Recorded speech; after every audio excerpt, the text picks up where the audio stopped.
Go and spread the good news to the ends of the earth.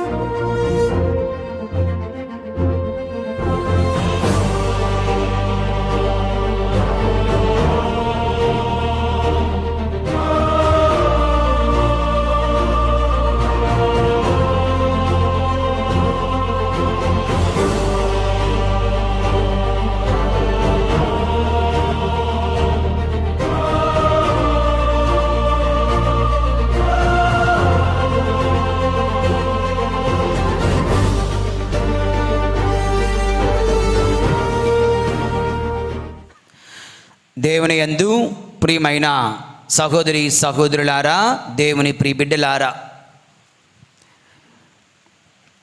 పెద్ద బేస్తవారము ప్రభు భోజన సుస్మరణ ఆరాధనలో పాలు పంచుకుంటూ మరి నాడు యేసు ప్రభు దివ్య సత్ప్రసాదమును స్థాపించినటువంటి దివ్య సత్ప్రసాద స్థాపన, గురుత్వ స్థాపన, నూతన ప్రేమ ఆజ్ఞ స్థాపన అను పండుగలను కొనియాడుతూ ఉన్నాం దేవుని యందు ప్రియులారా.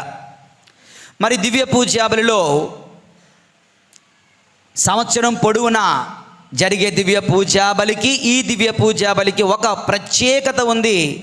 అదేంటండి అంటే ఇక్కడ మీరు చూస్తున్నటువంటి ఆ 12 కుర్చీలు, అంటే 12 మంది అపోస్తుల పాదములను లేదా శిష్యుల పాదములను యేసు ప్రభు కడిగినట్లుగా ప్రతి విచారణ గురువు ఆ విచారణలో ఉన్నటువంటి ఒక 12 మందిని తాను ఎన్నుకొని వారి పాదాలు కడుగుతూ యేసు ప్రభు ఇచ్చిన ఆదర్శమును స్వీకరిస్తూ మేము మీకు సేవకులమని తెలియచేస్తూ ఉన్నారు దేవుని యందు ప్రియమైన సహోదరి సహోదరులారా. అందుకే ప్రభు అంటున్నారు, నేను ఇప్పుడు చేయునది మీరెరుగరు, కానీ తర్వాత మీరు తెలుసుకుంటారు. నేను మీ బోధకుడను, మీ గురువును, నేను మీ పాదములు కడుగుతున్నాను. దీని అర్థం ఏంటో మీకు అర్థం కావడం లేదు, కానీ తర్వాత మీరు తెలుసుకుంటారు అన్నారు దేవుని యందు ప్రియులారా. దాని అర్థం ఏమిటో, దాని పరమార్థం ఏమిటో, అందు దాగి ఉన్న పరమ రహస్యం ఏమిటో ఈ రోజున మనం కొంచెం సేపు ధ్యానిద్దాం దేవుని యందు ప్రియులారా. సో మన మొదటి ధ్యానాంశం వాషింగ్ ద ఫీట్. ప్రభు 12 మంది అపోస్తుల పాదాలు కడగడాన్ని అర్థం చేసుకుందాం దేవుని యందు ప్రియులారా. ఒక నాణెమునకు ఈ మధ్యన కొత్తగా 20 రూపాయల నాణెం వచ్చింది కదా. ఒక నాణెమునకు ఒక ప్రక్కే ఉందనుకో, అది చెల్లుతుందా? అది చెల్లదు.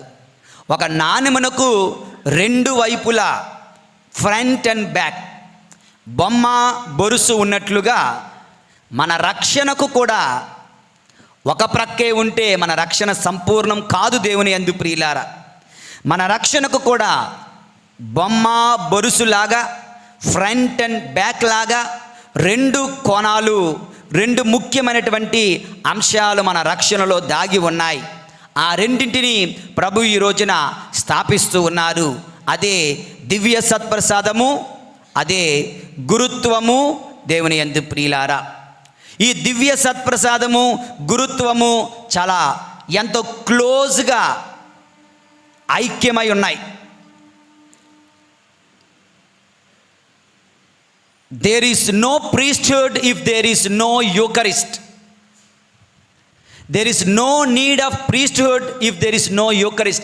దివ్య సత్ప్రసాదమే లేకపోతే గురుత్వమే అవసరం లేదు, గురుత్వంతో పని లేదు.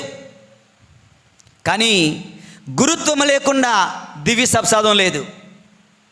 So these two are so closely interconnected. No Eucharist, no priesthood. No priesthood, no Eucharist. గురుత్వం లేకుండా దివ్య సత్ప్రసాదం లేదు, దివ్య సత్ప్రసాదం లేకుండా గురుత్వం లేదు. నాకు ఎలాగుంటుందంటే, భార్యాభర్తలు ఇద్దరు వారు భిన్న శరీరులు కారు, చెప్పండమ్మా, వారు ఏక శరీరులు అన్నట్లుగా ఈ దివ్య సత్ప్రసాదము, ఈ దివ్య పూజాబలి, ఈ గురుత్వము, ఈ గురువులు వారు భిన్నమైన వారు కారు, వారు ఏక శరీరులుగా నేను అర్థం చేసుకుంటున్నాను. దేవుని యందు ప్రియమైనటువంటి సహోదరి సహోదరులారా, దేవుని ప్రియబిడ్డలారా, ఎందుకంటే యేసు ప్రభు ఆ రోజున ఆ యొక్క మేడ మీద గదిలో కడరా రాత్రి విందులో ఏం చేశారో కలవరి కొండపైన అదే చేశారు. ఆ కలవరి కొండపైన ఏం జరిగిందో ఈ బలిపీఠం పైన అదే జరుగుతుంది. దేవుని యందు ప్రియులారా, ఆ కడరా విందులో ఏం జరిగిందో కలవరి కొండపైన అదే జరిగింది. ఆ కలవరి కొండపైన ఏం జరిగిందో, ఆ కడరా విందులో ఏం జరిగిందో ప్రపంచమంతటా ప్రతి కథోలిక దేవాలయంలో ప్రతి బలిపీఠం పైన అక్షరాల అదే జరుగుతుంది. అదే మన రక్షణ కార్యం, ఇదే మన రక్షణ కార్యం. ఇందులో పాలు పంచుకొనడమే మన తక్షణ కర్తవ్యం. దేవుని యందు ప్రియులారా, praise the Lord, praise the Lord, praise the Lord, praise the Lord, praise the Lord, praise the Lord, praise the Lord. మరి దీనిని అర్థం చేసుకోవాలి అంటే ఈనాటి శుభవార్తను ఒక్కొక్కటిగా చదవాలి, ఒక్కొక్క లైన్గా. సమయాన్ని బట్టి మనం చూద్దాం. యోహాను శుభవార్త 13వ అధ్యాయము 1వ వచనములో ఈ విధంగా రాయబడి ఉంది. అది పాస్కా పండుగకు ముందటి రోజు యేసు తాను ఈ లోకమును వీడి తండ్రి యొద్దకు వెళ్ళవలసిన గడియ సమీపించినదిని గ్రహించెను. ఓకే, ఈ లోకములో ఉన్న తన వారిని ఆయన ప్రేమించెను, చివరి వరకును ప్రేమించెను. దేవుని యందు ప్రియమైన సహోదరి సహోదరు, అంటే ఆయన దేవుని నుంచి వచ్చాడు, మళ్ళీ దేవుని దగ్గరకు వెళ్తూ ఉన్నాడు. దేవుని యందు ప్రియమైన సహోదరి సహోదరులారా, దేవుని వద్ద నుంచి వచ్చినటువంటి ప్రభు తిరిగి దేవుని దగ్గరికి వెళ్తున్నాడు. ఈ came from God and is returning to God. దేవుని యందు ప్రియులారా, 3వ వచనం నుంచి మనం జాగ్రత్తగా చదువుదాం. తండ్రి సమస్తమును తన చేతికి అప్పగించిననియు, తాను దేవుని యొద్ద నుండి వచ్చి తిననియు, మరలా దేవుని యొద్దకు వెళ్ళవలసి ఉన్నది ఎరిగి యేసు భోజన పంక్తి నుండి లేచెను. ఏం చేశారండి? భోజన పంక్తి నుండి లేచి. ఒక చిన్న డిమాన్స్ట్రేషన్ ఇస్తాను, ఒకసారి చూడండి. మన యొక్క ఆల్టర్ బాయ్, ఓకే, పరలోకములో తండ్రి సన్నిధిలో దేవునిగా దైవ కుమారుడిగా ఆది నుండి అనాది నుండి ఆయన అలాగే ఉన్నాడు. Okay, number 1. ఓకే, ఇప్పుడు వాక్యం ఏం చెప్తుంది చూడండి. ఆయన తండ్రి వద్దకు వెళ్ళాలని గుర్తించి యేసు భోజన పంక్తి నుండి లేచెను. చెప్పండి అందరూ, యేసు భోజన పంక్తి నుండి లేచెను. దేన్ని వదిలేశాడు? లేవాలంటే దేన్ని వదిలేయాలి? కుర్చీని వదిలేశాడు. అంటే తన దైవత్వాన్ని వీడి ఆయన వస్తూ ఉన్నాడు. దేవుని యందు ప్రియులారా, కడరా విందులో ఏం జరుగుతుందో, అందులో ఎంత పరమ రహస్యం దాగి ఉందో ఈరోజు మనం నేర్చుకుంటున్నాం. దేవుని యందు ప్రియులారా, ఈ యేసు ప్రభు కుర్చీ నుంచి లేచాడు అంటే తన దైవత్వాన్ని విడిచి మానవుడిగా, మనుష్య కుమారుడిగా, మరియ తనయుడిగా, నజరేయుడిగా మనం రక్షించడానికి మానవ రూపాన్ని అందిపుచ్చుకున్నారు. దేవుని యందు ప్రియమైన సహోదరి సహోదరులారా, నెక్స్ట్ తర్వాత ఆయన అక్కడి నుంచి లేచి హీ బెంట్ డౌన్, ఆయన నేలకు వంగారంట, ఆయన క్రిందకు వంగారు. దేవుని యందు ప్రియమైనటువంటి సహోదరి సహోదరులు, ఆయన బెంట్ డౌన్ అంటే హీ కేమ్ డౌన్, అనగా పరలోకము నుండి మనుష్యావతారం ఎత్తడానికై భూలోకానికి వచ్చారు. మరియ తల్లి గర్భములో పరిశుద్ధాత్మ శక్తి చేత ఆయన భూలోకానికి వచ్చాడు. దేవుని యందు బెంట్ డౌన్ అనగా దివిని వీడి భూమికి దిగి వచ్చారు అని అర్థం. ఇది రెండవది. నెక్స్ట్ తర్వాత ఏం చేశారు? మూడవది.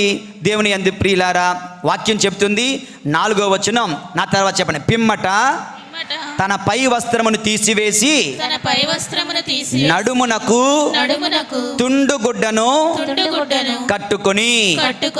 చూడండి, అబ్బాయి నడుమునకు తుండుగుడ్డను కట్టుకుంటున్నాడు. తుండుగుడ్డ కట్టుకోవడం, నడుమునకు తుండుగుడ్డ కట్టుకొనడం అంటే ఏంటో తెలుసా? ఆ రోజుల్లో సేవకులు కాదు, బానిసలు యజమాని వస్తున్నాడు అంటే పరుగు పరుగున వెళ్ళి తుండుగుడ్డ కట్టుకొని రెడీగా ఉంటారు. వాళ్ళే చెప్పుల వారిని విప్పుతారు. వాళ్ళ చెప్పుల మోకాళ్ళ వరకు తాళ్ళు ఉంటాయి. చెప్పులు వేసిన మోకాళ్ళ వరకు తాళ్ళు ఉంటాయి. అది ఇప్పడం పెద్ద పని, వేసుకోవడం పెద్ద పని. యజమానులు వేసుకోరు, యజమానులు విప్పరు. అది ఎవరి బానిసలు వచ్చి వాళ్ళే ఆ చెప్పుల వారును విప్పుతారంట. సో వాళ్ళు తుండుగుడ్డను కట్టుకోవడం అంటే ఈ ప్రతి బానిస తుండుగుడ్డ కట్టుకొని చెప్పుల వారిని విప్పి వాళ్ళ కాళ్ళు కడిగి తర్వాత యజమాని ఇంట్లోనికి వెళ్తాడు. సో అలా ఆయన తుండుగుడ్డను కట్టుకున్నాడు అంటే సేవక రూపము దాల్చుతున్నాడు. ఏం చేస్తున్నారండి? సేవక రూపమును ఆ దైవ కుమారుడు మనుష్యావతారం ఎత్తాడు. మనుష్యావతారం ఎత్తి భూలోకానికి దిగి వచ్చాడు. భూలోకానికి దిగి వచ్చిన ప్రభు సేవక రూపము దాల్చాడు. దేవుని యందు ప్రియమైన సహోదరి సహోదరులారా, 5వ వచనం, ఒక్కొక్క వాక్యం చదువుతున్నా. 5వ వచనం తర్వాత చెప్పండి. ఒక పల్లెములో నీరు పోసి చెప్పండి. ఒక పల్లెములో నీరు పోసి దేవుని యందు ఒక పల్లెములో నీరు పోస్తూ ఉన్నారు. పల్లెములో నీరు పోయడం అంటే ఏంటి తెలుసా? ఒక్కసారి ఆది కాండానికి వెళ్ళండి. ఆది కాండంలో ఏం జరుగుతుంది? ప్రభు సృష్టిని చేస్తూ ఉండగా నీరంతా ఎక్కడ పడితే అక్కడ ఉంది. ప్రభు ఏమన్నారు? నీరంతయు ఒక దగ్గరికి వచ్చేయాలి అన్నారు. అప్పుడు ఎండిన నేలను భూమి అని, నీరు ఉన్న ప్రాంతాన్ని సముద్రం అని ఆయన పిలిచాడు కదా. నీరంతా ఒక పక్క వెళ్ళిపోయింది, ఒక బేసిన్లోకి వెళ్ళిపోయింది. అనగా సృష్టిని జరిగినప్పుడు, సృష్టిని చేస్తున్నప్పుడు తండ్రి అయిన దేవుడు నీరుని ఒక దగ్గర పెట్టాడు. ఇక్కడ యేసు ప్రభు నీరును ఒక పల్లెములో వేస్తున్నాడు. అంటే ఏంటి తెలుసా? నూతన సృష్టిని చేస్తూ ఉన్నారు. ఏంటండి? అక్కడ సృష్టి, ఇక్కడ నూతన సృష్టి. దేవుని యందు ప్రియమైన సహోదరి సహోదరులారా, తర్వాత వాక్యంలో మనం చూద్దాం. 5వ వచనం, తన శిష్యుల పాదములను కడిగి నడుమునకు కట్టుకొనిన తుండుగుడ్డతో తుడవనారంభించెను. దేవుని యందు తర్వాత ఏం చేస్తున్నారంటే ఆయన శిష్యుల పాదాలు కడుగుతూ ఉన్నాడు. దేనితోని? నీటితో. అనగా తన శరీరం, తన గుండెలో నుంచి వచ్చింది చూడండి, నీరు, రక్తము. తన రక్తముతో ఇక్కడ శిష్యుల పాదాలు కడగడం అంటే సర్వలోక పాపాలు కడగడం. ఓకే, సర్వలోకాల పాపాలు ఆయన కడుగుతున్నాడు. ఇక్కడ మనం చూస్తున్న నీరు నిజానికి తన రక్తముతో ఆయన మానవాళి పాపాలను కడుగుతూ ఉన్నాడు. అండ్ టచింగ్ ద ఫీట్ అనగా ఆ యొక్క పాదాలు పట్టుకోవడం అంటే ఇంకా పాదాల కింద ఏమైనా ఉంటుందమ్మా మనిషికి? పాదమే లాస్ట్. పాదము కన్నా కింద ఇంకేమి ఉండదు. అలాగే యేసు ప్రభు ఎంతవరకు తగ్గాలో అంతవరకు తగ్గాడు, ఎంతవరకు చేయాలో అంతవరకు చేశారు. అంటే తన ప్రాణాలు కూడా ఆయన ఇచ్చేశారు. దేవుని యందు ప్రియులారా, తన ప్రాణము విడుస్తూ పాదాలు పట్టుకోవడం అంటే ఆయన చనిపోతున్నాడు. ఆయన చనిపోవడానికి కూడా సిద్ధపడ్డాడు. చనిపోతూ యేసు ప్రభు శిష్యుల పాదాలు కడిగినట్లు యేసు ప్రభు సర్వ మానవాళి పాపాలను ఆయన కడుగుతూ ఉన్నారు. దేవుని యందు ప్రియమైన సహోదరి సహోదరుల, తర్వాత తుండుగుడ్డతో తుడవను ఆరంభించెను.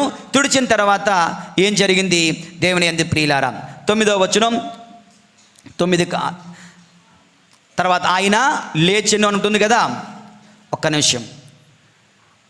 12వ వచనం, ఆయన వారందరి పాదములను కడిగిన పిమ్మట మరలా తన పై వస్త్రమును ధరించి ఆయన తన స్థానమును కూర్చొని హీ గాట్ అప్, నిల్చొని హీ గాట్ అప్ అనగా మరలా అక్కడి నుంచి పైకి వచ్చారు.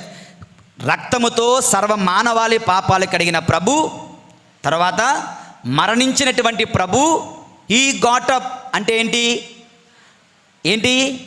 ఉత్థానమయ్యాడు. ఆయన 3వ రోజున తిరిగి ఉత్థానమయ్యాడు. దేవుని యందు హీ గాట్ అప్ అనగా ఆ మరణము నుండి ఆయన మృత్యుంజయుడయ్యాడు, పునరుత్థానుడయ్యాడు. అలాగే ఉండిపోయాడా? పునరుత్థానం మళ్ళీ ఏం చేశాడు? వాక్యం ఏం చెప్తుంది చూడండి.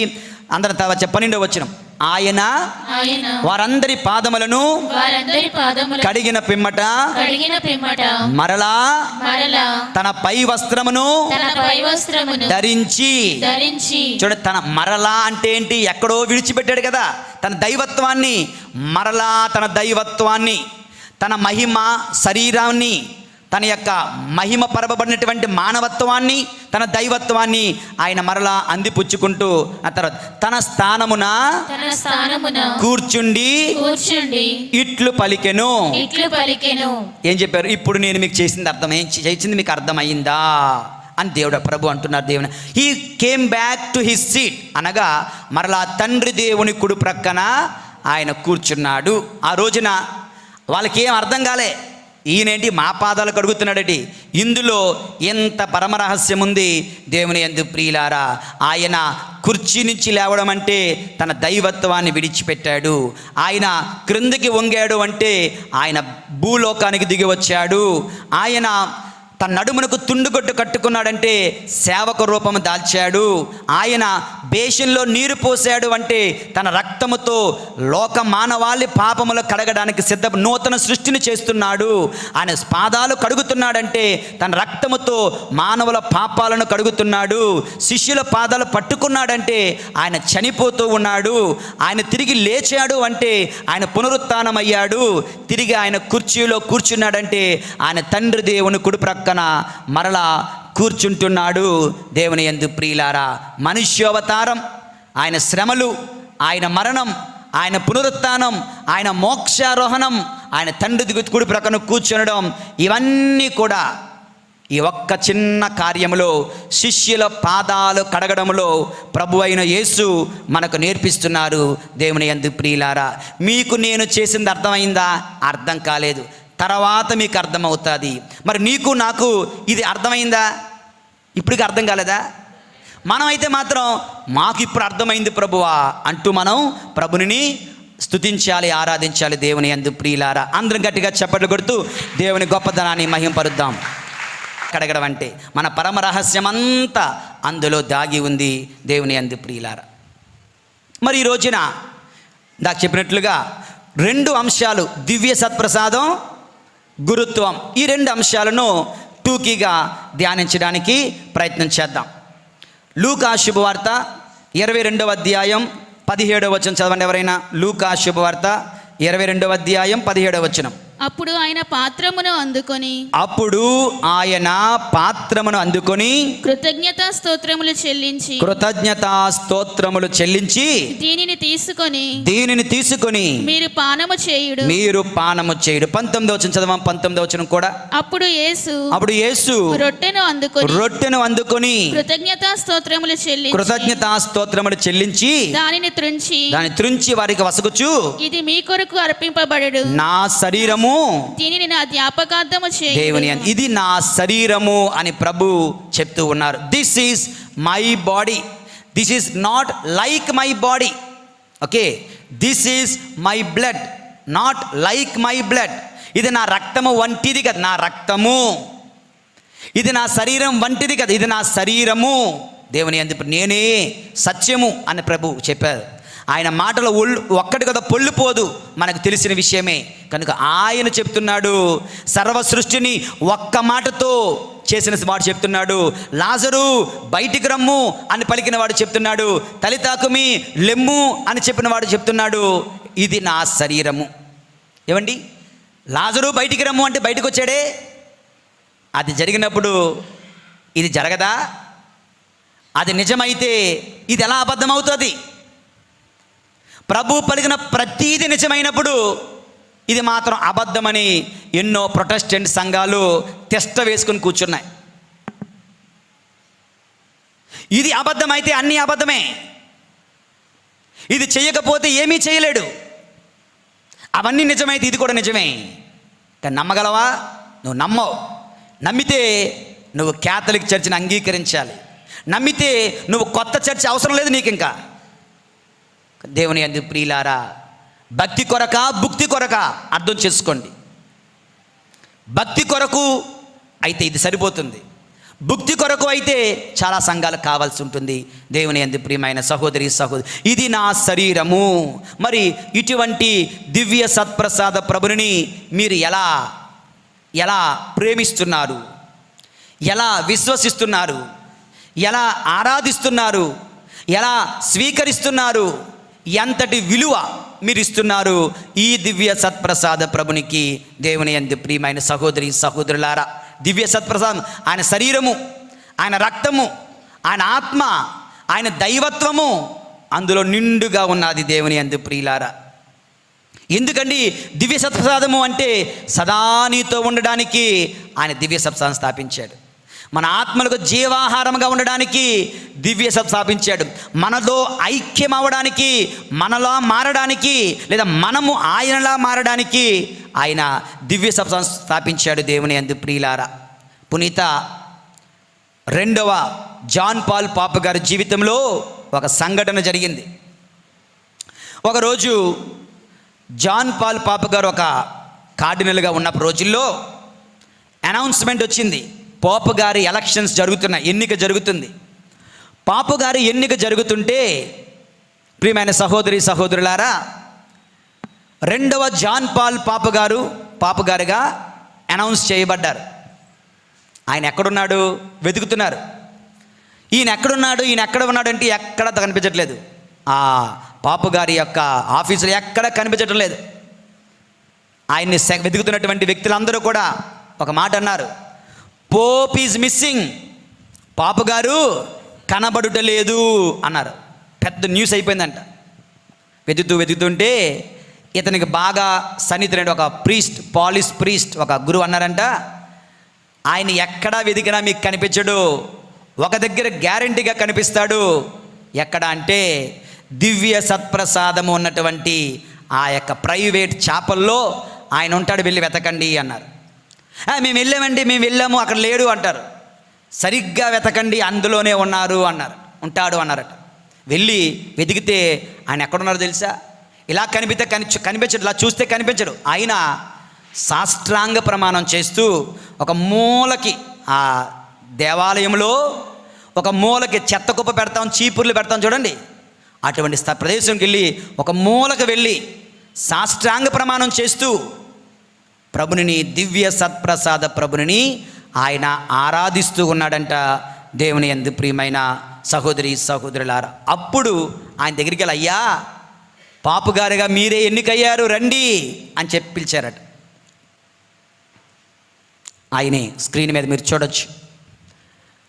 ఆయన ఈ రోజున పునీత 2వ జాన్ పాల్ పాప గారా మా కొరకు వేడుకొనండి పిలవగలుగుతున్నాం. ఎంత విశ్వాసం! పాపుగారైన అతను ఎంత విశ్వాసం ఈ దివ్య సత్ప్రసాదమునందు. దేవుని యందు ప్రియులారా, మరి నీవు నేను, do you believe in the holy Eucharist? నిజంగా నీవు నేను దివ్య సత్ప్రసాద ప్రభుని యందు విశ్వాసం ఉంచితే దేనినైనా ఆయన కోసం త్యాగం చేస్తాం. ఏ ఉద్యోగం అడ్డు రాదు, ఏ వ్యాపారం అడ్డు రాదు, ఏ పని పాటలు అడ్డు రావు, ఎటువంటి ఇబ్బందులు అడ్డు రావు. ఆయనను సన్నిధిలో నిలవడానికి, ఆయన సన్నిధి చేరడానికి. ప్రియమైన సహోదరుడా సహోదరి, so first thing, believe in the holy Eucharist. దివ్య సత్ప్రసాద ప్రభుని యందు విశ్వాసం ఉంచండి. దివ్య సత్ప్రసాద ప్రభుని యందు విశ్వాసం ఉంచండి. ఈయన గురించే ఒక దర్శనం కూడా ఉంది. డొమినిక్ సావియో వాళ్ళ గురువు డాన్ బాస్కోకు ఒక తరచు కలలు కంటూ ఉండేవాడు. ఆ కళలన్నీ నిజంగా జరిగేవి. ఆయనకు ఒక కళ వచ్చిందంట. ఏంటి ఆ కళ అంటే, ఒక పెద్ద సముద్రం, ఆ సముద్రం మీద భయంకరమైనటువంటి యుద్ధ వాతావరణం, ఒక ప్రక్క భయంకరమైన అలలు, తుఫాను, ఈదురుగాలులు, అక్కడ ఒక పెద్ద పడవ, ఆ పడవ చుట్టూ కూడా శత్రువుల పడవలు. ఒకడు తుపాకీతో కాలుస్తున్నాడు, ఒకడు బాణాలతో కాలుస్తున్నాడు, ఒకడు బాంబులు వేస్తున్నాడు, ఒకడు నిచ్చెన వేసి లోపలికి వస్తున్నారు. ఇలా ఈ యొక్క పడవను పడగొట్టడానికి, నాశనం చేయడానికి చుట్టూ శత్రువులు. శత్రువుల పడవలు, ఆయుధాలు, మరణాయుధాలు, ఒక ప్రక్కేమో తుఫాను, ఈదురుగాలులు, భయంకరమైనటువంటి సిచ్యువేషన్ అక్కడ ఎదురవుతుంటే దేవుని యందు ప్రియమైన సహోదరి సహోదరులారా, ఒక క్యాప్టెన్ వచ్చాడంట. ఒక క్యాప్టెన్ ఆఫ్ ద షిప్ అంటే పాపు గారు. ఆ షిప్ ఏంటంటే క్యాథలిక్ చర్చ్. క్యాథలిక్ చర్చ్ అనే షిప్ను ఎవరు నడిపించి ఒకే ఒక క్యాప్టెన్ వచ్చాడంట. అతని పేరు 2వ జాన్ పాల్ పాపు గారు. ఆయన వచ్చి ఆ పడవను నడుపుతుంటే సముద్రం మధ్యలో 2 స్తంభాలు, 2 పోల్స్ వచ్చాయంట. సముద్రం మధ్యలో 2 పోల్స్ వచ్చాయంట. ఈయన ఈ యొక్క పడవను నడిపించుకుంటూ వెళ్తూ ఆ 2 స్తంభాల మధ్య నిల్చోబెట్టాడంట. ఒక స్తంభం మీద దివ్య సత్ప్రసాదము అని రాసి ఉందంట. పెద్ద దివ్య సత్ప్రసాదం బొమ్మ ఉండి, ఇంకో స్తంభం మీద మదర్ మేరీ, మరియ తల్లి స్తంభం ఉన్నదంట. ఆ 2 స్తంభాల మధ్యన ఎప్పుడైతే ఈ యొక్క పడవను పెట్టాడో వీళ్ళందరూ కూడా ఆ స్త్రీ సభను అడ్డుకోలేకపోతున్నారు. దేవుని యందు ప్రియులారా, మీరు స్క్రీన్లో చూడొచ్చు. అదిగో 2వ జాన్ పాల్ పాపు గారు. ఒక స్తంభం దివ్య సత్ప్రసాదం అత్యంత ప్రధానమైనది, 2వది అమ్మ మరియ తల్లి. వీరిద్దరే ఆ స్త్రీ సభ అనే పడవను కాపాడగలుగుతున్నారు. దేవుని యందు ప్రియులారా, అటువంటిది దివ్య సత్ప్రసాదం ఎంత స్త్రీ సభను కాపాడినప్పుడు నీ కుటుంబాన్ని, నీ జీవితాన్ని కాపాడలేదా ప్రియమైనటువంటి సహోదరుడా సహోదరి? కనుక దివ్య సత్ప్రసాద ప్రభుని యందు అచంచలమైన విశ్వాసమును కలిగి ఉండండి. ఇది మనం నేర్చుకోదగ్గ మొట్టమొదటి జీవిత పాఠం దేవుని యందు ప్రియులారా. 2వది, అడోర్ ద యూకరిస్టిక్ లార్డ్. ఆ ప్రభుని ఆరాధించండి. ఆ ప్రభుని ఎల్లప్పుడూ ఆరాధించండి. I feel so sad for one reason in this parish. ఈ విచారంలో చాలా బాధ కలిగించే విషయం ఏంటి తెలుసా? ప్రతి విచారంలో ప్రతి శుక్రవారం దివ్య సత్ప్రసాద ఆరాధన ఉంటుంది. మనకైతే మొదటి శుక్రవారమే. నేను ప్రయత్నం చేశాను, అమ్మో అమ్మో అమ్మో అన్నారు. ఎందుకు వీళ్ళు నొప్పులు పడుతున్నా సరే మొదటి శుక్రవారం ఉంటుంది కదా, కనీసం మొదటి శుక్రవారం నెలకి ఒక్కసారి ఆ ప్రభుని ఆరాధించే భాగ్యం కలుగుతుంది నాకు అని మనలో ఆసక్తి ఉందండి. మొదటి శుక్రవారం నా ప్రభు నా కొరకు ఎదురు చూస్తుంటారు అన్న ఆలోచన ఉందండి. ఎందుకు లేదు అంటే ఆయన మీద ప్రేమ లేదేమో, ఎందుకు లేదు అంటే ఆయన యందు విశ్వాసం లేదేమో, ఎందుకు లేదు అంటే దివ్య సత్యం నమ్మటం లేదేమో. ప్రియమైన సహోదరుడ సహోదరి, adore the Eucharistic Lord, adore him. ఆ ప్రభుని ఆరాధించాలి, ఆ దివ్య సత్ప్రసాద ప్రభుని ఆరాధించాలి దేవుని యందు ప్రియమైన సహోదరి సహోదరులారా. ఇక 3వది, రిసీవ్ హిమ్ వర్దిలీ. యోగ్యముగా ప్రభుని స్వీకరించండి. ఏంటండి? యోగ్యముగా ప్రభుని స్వీకరించండి. యోగ్యముగా ప్రభుని స్వీకరించండి. It's very important. ఎందుకంటే మనందరికీ కూడా ఈ బైబిల్, దేవుడిచ్చిన బైబిల్ ముఖ్యం కాదు. నీ బైబిల్, నువ్వంటూ ఒక బైబిల్ రాసేసుకుంటావు. బైబిల్లో ఏముంది? తిరుసభ చట్టంలో ఏముంది? నిండు పూజ కనుదువు గాక. నీ చట్టం ఏంటి? నేను ఎప్పుడొస్తే అప్పుడే. నీ చట్టం అది, అది నీ బైబిల్. అది నేను ఎప్పుడొస్తే అప్పుడే.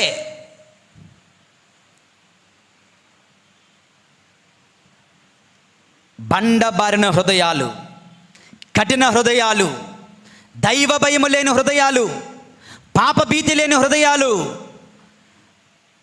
పాప సంకీర్తనం లేకుండా దివ్య సత్ప్రసాదం స్వీకరిస్తున్నారు. అయోగ్యముగా దివ్య సత్ప్రసాదం స్వీకరిస్తున్నాం.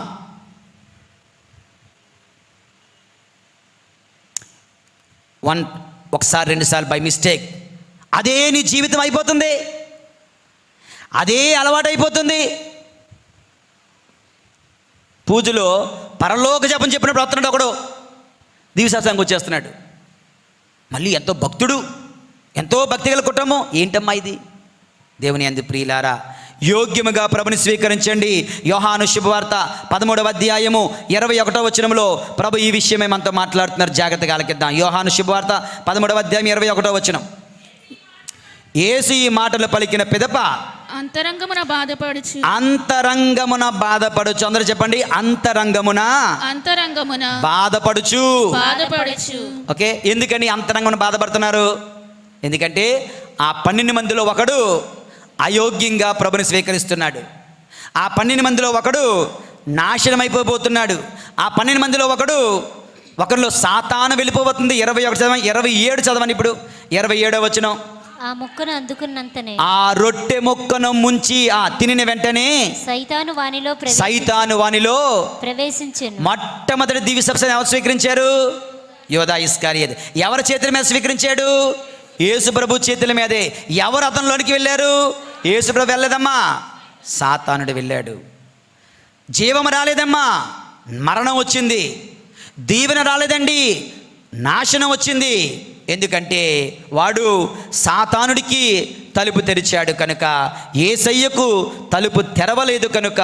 దేవుని యందు ప్రియమైన సహోదరి సహోదరులారా, యేసు ప్రభు సైతం అతనిని కాపాడలేకపోయాడు. ఎందుకంటే యేసు ప్రభుకు తలుపులు మూసేశాడు, పాప భీతికి తలుపులు మూసేశాడు, దైవ భయానికి తలుపులు మూసేశాడు, సాతానుడికి తలుపు తెరిచాడు.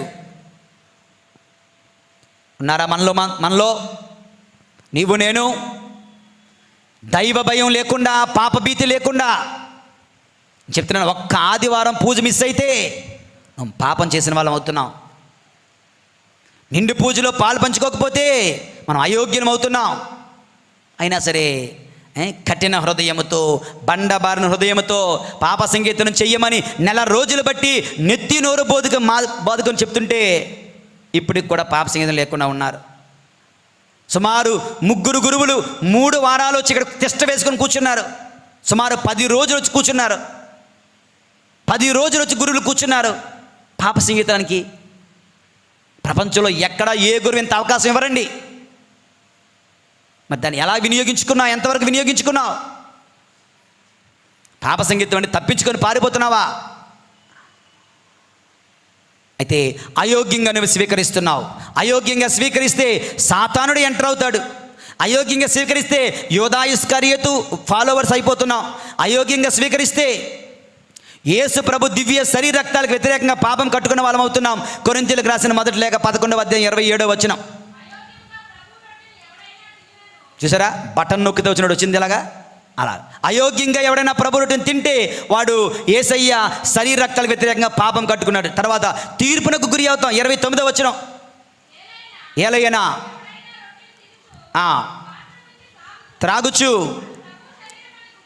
గుర్తించకపోతే తినుట వలన, త్రాగుట వలన తీర్పునకు గురి అగును దేవుని యందు ప్రియులారా. తర్వాత వాక్యంలో ఉంటుంది, చాలామంది రోగులయ్యారు, మరణించారు కూడా దేవుని యందు ప్రియులారా. కనుక వెంటనే మొదటనే ఆత్మ పరిశీలన చేసుకొని, ఎగ్జామినేషన్ ఆఫ్ కాన్షియన్స్ చేసుకొని మీరు వెళ్ళాలి. చాలామంది విచిత్రంగా పాప సంగీతం చేస్తారు, మరుసటి రోజు గుడికి రావడం మానేస్తాడు. మరి ఇదేం పాప సంగీతం? దానివల్ల ఏం లాభం? నువ్వు పాప సంగీతం, ప్రభువా నేను నీకు ప్రాముఖ్యతనివ్వలేదు, నా జీవితంలో నీకు చోటు ఇవ్వలేదు అని చెప్పి పాపాన్ని ఒప్పుకొని పాపానికి క్షమాపణ పొంది రేపు మళ్ళీ గుడికి రావు. రేపు ఆదివారం మళ్ళీ గుడికి రావు. నీ రూల్ వేసేసుకున్నావు మాట, నేను నాకు బుద్ధి పుట్టినప్పుడే గుడికి వెళ్తా. ఆ పాప సంగీతం నీకు ఏ విధంగా లాభం చేకూరుస్తుంది దేవుని యందు ప్రియులారా? కనుక ఈ రోజున మొట్టమొదటిది శిష్యుల పాదాలు కడగడం, ఆ పరమ రహస్యాన్ని ధ్యానించాం. రెండవది మన రక్షణలో మొదటి భాగం దివ్య సత్ప్రసాదం. ఆయనను విశ్వసించండి, ఆయనను ఆరాధించండి, ఆయనను స్వీకరించండి. యేషువందనం. యోగ్యముగా స్వీకరించండి, చాలా ముఖ్యం. స్వీకరించండి కాదు, యోగ్యముగా స్వీకరించండి. Praise the Lord, praise the Lord, praise the Lord, praise the Lord, praise the Lord, praise the Lord. ఇక రెండవ భాగానికి వెళ్తున్నాం దేవుని యందు ప్రియులారా. గురుత్వ స్థాపన గురించి 2 మాటలు ధ్యానం చేసుకుందాం. లూకా శుభవార్త 22వ అధ్యాయం 19వ వచనం. లూకా శుభవార్త 22:19. అప్పుడు యేసు రొట్టెను అందుకొని చెల్లించి వారికి వసగుచు, లాస్ట్లో ఒక లైన్, దీనిని నా జ్ఞాపకార్థము చేయుడు. చెప్పండి అందరూ, దీనిని నా జ్ఞాపకార్థము చేయుడు. అందరు గట్టిగా చెప్పండి. ఇంకొకసారి చెప్పండి. ఎవరు చేయాలి? శిష్యులు దేవుని యందు ప్రియులారా, అపోస్తులు దేవుని యందు ప్రియులారా. The second part of our salvation is nothing but the holy priesthood. దేవుని యందు ప్రియులారా, గురుత్వము దేవుడు ఇచ్చిన గొప్ప వరం. సృష్టికి పూర్వమే, జన్మింపక మునుపే గురువులను ఎన్నుకుంటున్నాడు, మలచుకుంటున్నాడు, పవిత్రపరచుకుంటున్నాడు. దేవుని యందు ప్రియుల అభిషేకిస్తున్నాడు. మీరు నన్ను ఎన్నుకొనలేదు, నేనే మిమ్మల్ని ఎన్నుకున్నాను. గురుత్వం చాలా ఇంపార్టెంట్. మన కథోలిక సాంప్రదాయంలో గురుత్వం లేనిదే దివ్య సప్సాదం లేదు, దివ్య సప్సాదం లేనిదే జీవాహారం లేదు, జీవాహారం లేనిదే యేసు ప్రభు లేడు, యేసు ప్రభు లేనిదే మనకు రక్షణ లేదు. మరి అటువంటి గురువుల పట్ల what is your reaction? What is your attitude? నీ స్పందన, నీ మర్యాద, నీ గౌరవం ఏంటండి ప్రియమైనటువంటి సహోదరి సహోదరులారా? Priest is not his own అనే ఒక పుస్తకంలో ఫుల్టన్ జెషీన్ అనే ఒక పునీతుడు 56వ పేజీలో ఒక చిన్న సంఘటన ఇలా రాశారు. ఏంటో తెలుసా ఆ సంఘటన? పునీత ఫ్రాన్సిస్ డిసేల్స్ పునీతుని జీవితంలో జరిగిన సంఘటన. MSFS ఫాదర్లందరికీ కూడా స్థాపకుడు ఆయన. ఓకే, ఆయన గురువుగా అభిషేకింపబడ్డాడు. అభిషేకింపబడిన తర్వాత ఫస్ట్ మాస్కి వెళ్తున్నారు. మొట్టమొదటి దివ్య పూజాబలను సమర్పించడానికి వెళ్తున్నాడు. ఎలాగండి వెళ్తున్నారు? గురువు వచ్చేసండి ప్రదక్షిణలో. అలాగే పెద్ద ప్రజలందరూ ఉన్నారు, పూజ వస్త్రాలు ధరించారు. ప్రదక్షిణలో ఈ యొక్క ఫ్రాన్సిస్ డిసేల్స్ అనే పునీతుడు వెళ్తూ వెళ్తూ వెళ్తూ మధ్యలో ఆగిపోయాడంట. మధ్యలో ఆగిపోయాడు. ప్రదక్షిణ అంతా ఆగిపోయి అందరూ ఇతని వైపు చూస్తున్నారు. ఇతనేమో తనలో తాను ఎవరితోనో మాట్లాడుతున్నాడు. అందరూ ఆగిపోయారు. ఎవరితో మాట్లాడుతున్నాడు అంటే అక్కడ ఎవరో కనిపించట్లేదు ఆయనకి. ఎవరికి? రెండో వ్యక్తి కనిపించడం, ఈయనకు మాత్రం ఎవరో కనిపిస్తున్నారు. ఎవరితోనో మాట్లాడుతూ ఉన్నాడు. ఇన్విజిబుల్ మ్యాన్ మాట్లాడుతుంటే ఒక సీనియర్ ప్రీస్ట్ వచ్చి, అయ్యా ఎవరితో మాట్లాడుతున్నావు, లేదా నీలో నువ్వు మాట్లాడుకుంటున్నావా అంటే ఆ ఫ్రాన్సిస్ డిసేల్స్ ఆ పునీతుడు అంటున్నారు, దేవుని యందు ప్రియమైన సహోదరి సహోదరులారా, ఇదిగో ఈ రోజున ఈ మొదటి పూజకి వెళ్తుండగా నాకు గొప్ప భాగ్యం దొరికింది. ఏంటంటే నాకు కావలి సన్మనస్కుడు, మై గార్డెన్ ఏంజెల్, నాకు కావలి సన్మనస్కుని చూచే భాగ్యం నాకు దక్కింది. ఓకే, కనిపించారా? కనిపించారు. ఏదో మాట్లాడినట్టున్నావు. అవును మాట్లాడాను. ఏం మాట్లాడుకుంటున్నారు మీరిద్దరూ అని అడిగాడట. అడిగితే ఆ కావలిదో చెప్తున్నారట, నువ్వు గురువు అవనంత వరకు నీ ముందు నేను నడిచేవాడిని, నా వెనకాతలు నువ్వు నడిచేవాడివి. ఈరోజు నువ్వు గురువు అయ్యావు కదా, నువ్వు నాకన్నా గొప్పవాడివి దేవుని కృపలో. కనుక నేను పక్కకు జరుగుతాను, నేను నీ వెనకాతలు నడుస్తాను, మీరు ముందు నడవండి అంటూ నా కావలి సన్మనస్కుడు నాతో చెబుతున్నాడు. నా దూత నాకు దారి ఇచ్చి నా వెనక్కి వెళ్ళిపోయాడు. నా మాటలు కాదు దేవుని యందు ప్రియులారా, ఫ్రాన్సిస్ డిసేల్స్ గారి జీవితంలో ఆ మొట్టమొదట పూజకు వెళుతున్న మార్గములో జరిగిన సంఘటన, ఆయన రాసుకున్న సంఘటన, ఈ యొక్క ఫుల్టన్ జెషీన్ అనే పునీతుడు తన పుస్తకం రాసినటువంటి సంఘటన మీతో చెప్తున్నాను. అంటే దేవదూతలకు తెలుసు గురుత్వం యొక్క భాగ్యం, నీకు నాకు తెలియదు. నువ్వు నేను ఇష్టాసారం మాట్లాడుతుంటాం, ఇష్టాసారం తిడుతుంటాం, ఇష్టాసారం శాపనార్థాలు పెడుతుంటాం, లేనిపోనివన్నీ కూడా పుకాలు సృష్టిస్తుంటాం. నిజమో అబద్ధమో తెలియదు కానీ ఆ చెవి నుంచి నోటికి, నోటి నుంచి చెవికి, చెవి నుంచి నోటికి అంటూ ప్రసారాలు చేస్తున్నాం కదా. ప్రియమైన సహోదరుడా సహోదరి, దేవదూతలు సైతం గౌరవించే, విలువనిచ్చే, దారినిచ్చే భాగ్యం గురుత్వమది. అంత గొప్ప గురుత్వాన్ని యేసు ప్రభు స్థాపించారు. అటువంటి గురుత్వంతో వ్యక్తులు మీ ముందు మీకు సేవ చేస్తున్నారు. దేవుని యందు ప్రియమైనటువంటి సహోదరి సహోదరులారా, ఈ పరిశుద్ధతను గుర్తించండి. రెండవ పునీతుడి సంగతి తెలుసా? పునీత్ జాన్ మరియ వియాని అని ఏమంటాడు తెలుసా? ప్రతి గురువుకి గురుత్వం యొక్క విలువ ఏంటో తెలిస్తే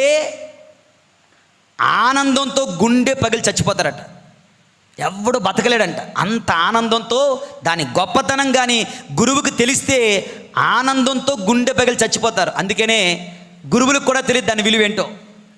పరలోకానికి వెళ్ళిన తర్వాతే మాకు కూడా పూర్తిగా అర్థమవుతుంది గురుత్వం ఇంత గొప్పదా, యేసయ్య నాకింత గొప్ప వరాన్ని ఇచ్చాడా, నాకింత భాగ్యం కలిగిందా అని ఆనందంతో ఉంటామంట దేవుని. అక్కడ మరణం లేదు కనుక చచ్చిపోవాలండి గుండాగి. ప్రియమైనటువంటి సహోదరి సహోదరులారా, యేషువా వందనం. Praise the Lord, praise the Lord, praise the Lord, praise the Lord. అది గురుత్వం యొక్క గొప్పతనం దేవుని యందు. ప్రియులారా, మదర్ తెరేసా జీవితం నుంచి ఒక సంఘటన చెప్తాను.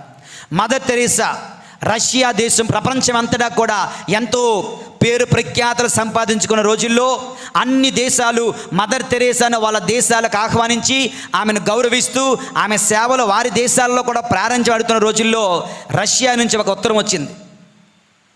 రష్యా నుంచి ఒక ఉత్తరం. రష్యా కమ్యూనిస్ట్ కంట్రీ, మత స్వాతంత్రం లేదు, క్రైస్తవత్వానికి చోటు లేదు. కానీ ఆయన ఉత్తరం రాసి, అమ్మా మదర్ తెరేసా, ప్రపంచమంతటా గొప్ప గొప్ప సేవలు చేస్తున్నావు కదా, మరి నా దేశానికి కూడా వచ్చి నా దేశంలో కూడా నీ సేవలు చెయ్యమ్మా అన్నారట. ఈవిడ తిరిగి ఉత్తరం రాస్తున్నారు ఆయనకి. ఈవిడ రాసిన ఉత్తరం ఏంటి తెలుసా? తప్పనిసరిగా వస్తాను, నేను కూడా మీ దేశం వచ్చి నా సేవలు అందిస్తాను. అయితే నేను రావాలి అంటే నా ప్రభువు కూడా నాతో రావాలి. నా ప్రభువు రావాలి అంటే గురువు రావాలి. గురువు వస్తేనే నా ప్రభు వస్తాడు. గురువు వస్తేనే నాకు పూజ ఉంటుంది. గురువు వస్తేనే నాకు దివ్య సప్రసాదం కలుగుతుంది. గురువు ఉంటేనే నేను ఉండగలను. గురువు లేకపోతే దివ్య పూజాబలి ఉండదు. దివ్య పూజాబలి లేకపోతే దివ్య సప్రసాదం ఉండదు. దివ్య సప్రసాదం లేకపోతే మదర్ తెరేసా ఎందుకు పనికిరాదు. కనుక నా ప్రభుని, నా యొక్క విశ్వాసాన్ని, గురువులను నువ్వు స్వీకరించగలవా అని తిరిగి ఉత్తరం రాసేసరికి అవతరించే మాట లేదంటే దేవుని యందు. ప్రియమైన సహోదరి సహోదరులారా, without priest no Eucharist, no Eucharist no Mother Teresa. Mother Teresa ఏమీ చెయ్యలేదు. నేను చేస్తుందల్లా నా గురువులు, వారు సమర్పించే పూజ, వారిచ్చే దివ్య సప్రసాదము, వారి ద్వారా నేను పొందుకునే యేసయ్య ద్వారా మాత్రమే నాకు ఇది సాధ్యమవుతుంది. దేవుని యందు ప్రియులారా, యేషువా వందనం. Praise the Lord, praise the Lord, praise the Lord, praise the Lord, praise the Lord. దేవుని యందు ప్రియులారా, మరి why are they so great? గురువులు ఎందుకు అంత గొప్పవాళ్ళు అని నువ్వు అనుకుంటావేమో.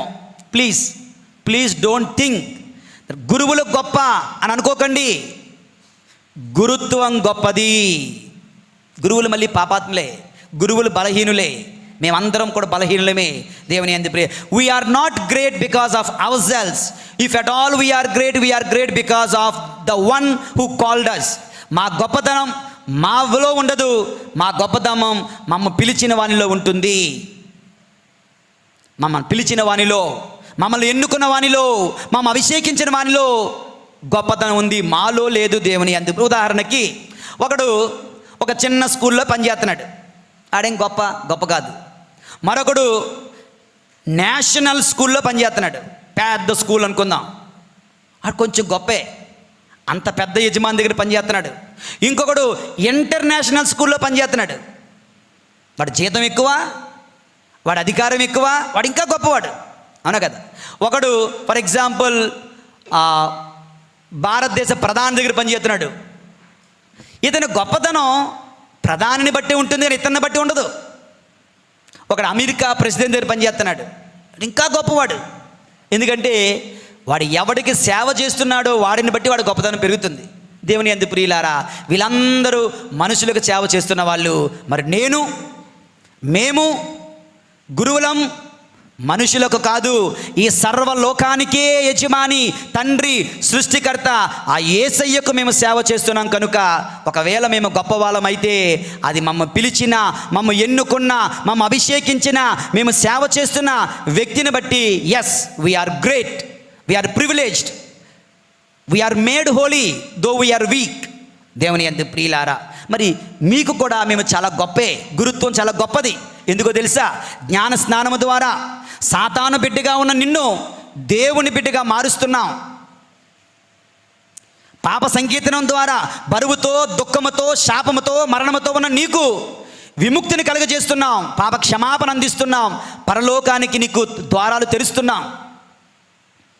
దివ్య సత్ప్రసాదము ద్వారా నీ శరీరానికి భోజనం, నువ్వు తినే రొట్టి, నీ ఆత్మకు భోజనం, నువ్వు నా చేతుల ద్వారా స్వీకరిస్తున్న దివ్య సత్ప్రసాదం. దేవుని యందు ప్రియులారా, పెళ్లి లేకుండా జీవిస్తే అది విచ్చలవిడి జీవితం, అది వ్యభిచార జీవితం. కానీ గురువు చేతుల మీదుగా ఒక కుటుంబముగా, భార్యగా, భర్తగా, అన్యోన్యమైన ప్రేమ బంధముగా మీరు మారుతుండగా దేవుని యందు ప్రియుల పవిత్రమైన కుటుంబ జీవితంలో నేను స్థాపిస్తున్నాం జ్ఞాన వివాహం ద్వారా. అరే, నువ్వు చస్తే నీకు సమాధి చేసి నీ సమాధి మీద మొట్టమొదట మట్టి జల్లేవాడు ఎవరు? మీ అమ్మ నాన్న కూడా కాదు, నీ బిడ్డలు కూడా కాదు. నువ్వు చనిపోతే ఫాదర్ గారండి మొదటి మురి మీరు వేయండి మట్టి, తర్వాత మేము వేస్తాం. అవునా కదా? అవునా కదా? నువ్వు చనిపోయిన తర్వాత కూడా బహుశా మీ అమ్మా నాన్న మీ చూడ మర్చిపోతే మేము మాత్రం మరణించిన సకల మృతుల కొరకు మేము ప్రార్థిస్తూనే ఉంటాం. బ్రతికున్నంత కాలం, గురుత్వం ఉన్నంత కాలం. దేవుని యందు ప్రియమైన సహోదరి సహోదరులారా, మీ తల్లిదండ్రులకు మీ మీద ఉన్న ప్రేమ కన్నా మాకు మీ మీద ఉన్న ప్రేమ గొప్పది. From whom to the tomb. అరే, నువ్వు పుట్టక మునిపే మీ అమ్మ నాన్న వచ్చి ఏమన్నారు తెలుసా? ఫాదర్ గారండి మాకు పిల్లలు పుట్టేలా ప్రార్థన చేయండి. నువ్వు పుట్టాలని పూజ చేసిన గురువులు నువ్వు కడుపులో ఉన్నప్పుడే, ఫాదర్ గారండి నేను గర్భం దాల్చాను, నా కడుపులో బిడ్డ ఉన్నాడు, నా బిడ్డ క్షేమంగా ఈ లోకంలోకి రావాలని ప్రార్థన చేయండి. నువ్వు పుట్టక ముందు నుంచి నీ కోసం ప్రార్థన చేస్తున్న వారు గురువులు. May not be Father Manoj, but there is some father is there, some priest is there.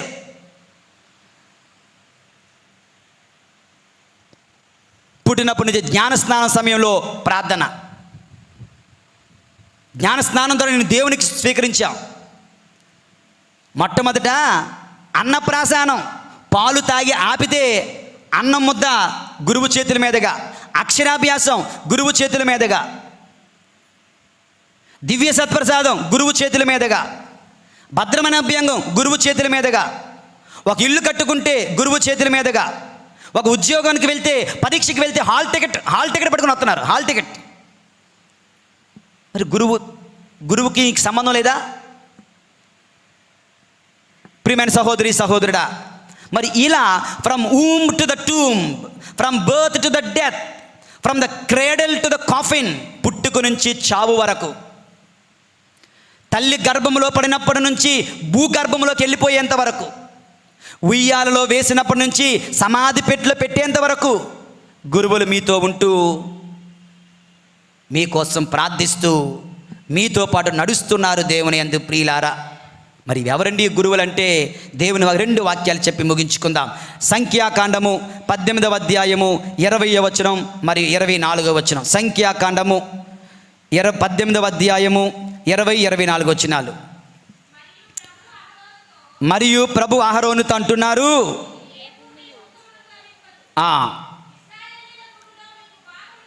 మరియు మీకు ఏ భూమియు భుక్తము లభింపదు. నీకు భూమి ఉండదు, నీకు వ్యాపారం ఉండదు, నీకు ఉద్యోగం ఉండదు. ఇజ్రాయేలుల భూమిలో నీకు భాగము లేదు. నీ భుక్తమును నీ భాగమును నేనే అనుకొనుడు. చెప్పండి అందరూ, నీ భుక్తమును నీ భాగమును నేనే. మళ్ళా, నీ భుక్తమును నీ భాగమును నేనే. దేవుడే. What ever is coming here, పొలములో పండింది నీ సొత్తు, బలిపీఠము చెంతకు వస్తుంది.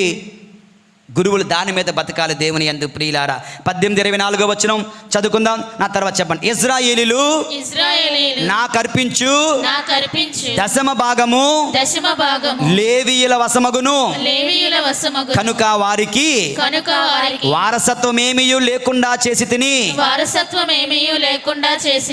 ఇశ్రాయేలీయులు నాకు అర్పించు దశమ భాగము లేవీయుల వశమగును. దేవుని యందు ప్రియులారా, మీరిచ్చేది దాంతోనే గురువులు బతుకుతున్నారు. ఎందుకంటే దేవుడికి ఇచ్చేది గురువుల సొంతం అవుతుంది. కానీ మనం ఏం చేస్తున్నాం అంటే గురువుల ఆస్తిపత్రులు లెక్కేసుకొని కూర్చుంటాం. ఓకే, యేసు ప్రభు దగ్గర 11 మంది వారి కళ్ళు యేసు ప్రభు మీద ఉంటే ఒక్కడ కళ్ళు ఎక్కడున్నాయి? డబ్బుల సంచి మీద ఉంది. మనలో చాలామంది గుడికి వచ్చి దివ్య సత్ప్రసాద ప్రభుని వైపు చూస్తుంటే ఇంకొకరు కానుకలు పెట్టి వైపు చూస్తుంటారు. అవునా? యోధా ఇస్కారియోతు మాత్రమే అటువైపు చూస్తుంటాడు. అలాగని మేము ఇష్టాసారం బతకడం లేదు, ప్రతిదానికి లెక్క ఉంటుంది. మీ అందరికీ తెలిసిన విషయమే దేవుని యందు. అది మీ అనవసరం, అది మీకు అనవసరం. దేవుని యందు ప్రియులారా, ఈ యొక్క విషయాన్ని గుర్తిస్తూ మన గురువుల పట్ల శ్రద్ధను కలిగి, భక్తిని కలిగి, వారిని స్వీకరిస్తూ, వారిని ఆదరిస్తూ, వారి సేవలు స్వీకరిస్తూ రక్షణ మార్గం నడవాలని మిమ్మల్ని కోరుతూ ఉన్నాం. ఈ రోజున 3 అంశాలు ధ్యానించాం. పాదాలు కడగడం, దివ్య సత్ప్రసాదం, గురుత్వం. పాదాలు కడగడం, ఆ పరమ రహస్యం మొత్తం ధ్యానం చేస్తాం. ప్రభుని రావడం, ప్రభు సేవ చేయడం, ప్రభు మరి ఇవన్నీ కూడా. దివ్య సత్ప్రసాదం 3 అంశాలు. ఆయన్ను విశ్వసించండి, ఆయన్ని ఆరాధించండి, ఆయన స్వీకరించండి. గురుత్వంలో 2 విషయాలు మనం ధ్యానించాం. ఆయన పుట్టుక నుంచి చావు వరకు నీతో ఉంటారు. అయితే ఆయన గొప్పతనం ఆయన వల్ల ఉండదు, ఆయన్ను పిలిచిన దేవుని వల్ల నాకు గొప్పతనం వస్తుంది. కనుక వారిని ప్రేమిద్దాం, వారి కొరకు ప్రార్థిద్దాం, వారికి తోడుగా నిలుద్దాం. దేవుని యందు ప్రియులారా, పేతురు గారు అంటారు, నీ గురించి మా అమ్మను వదిలేసుకున్నాను, మా నాన్న వదిలేసుకున్నాను, మా అన్నదమ్ములు వదిలేసుకున్నాను, మరి మాకేంటయ్యా అంటే, నా గురించి ఎవడైతే తల్లిని, తండ్రిని, అన్నను, సహోదరుని విడిచిపెట్టారో వారికి ఈ లోకంలో అనేక మంది తల్లులు, తండ్రులు, బంధువులు, సోదరులు ఉంటారా? మీరుంటారా? గురువులకు మీరే తల్లిగా, తండ్రిగా, సోదరుడిగా, స్నేహితుడిగా ఉండాలి. దేవుని యందు ప్రియులారా, గురువుల పట్ల తప్పుడు దృష్టితో చూసి శాపం పాలు కావద్దు. ప్రభు మనల్ని దీవింతురుగాక. పితా పుత్ర పరిశుద్ధాత్మ నామమున ఆమేన్.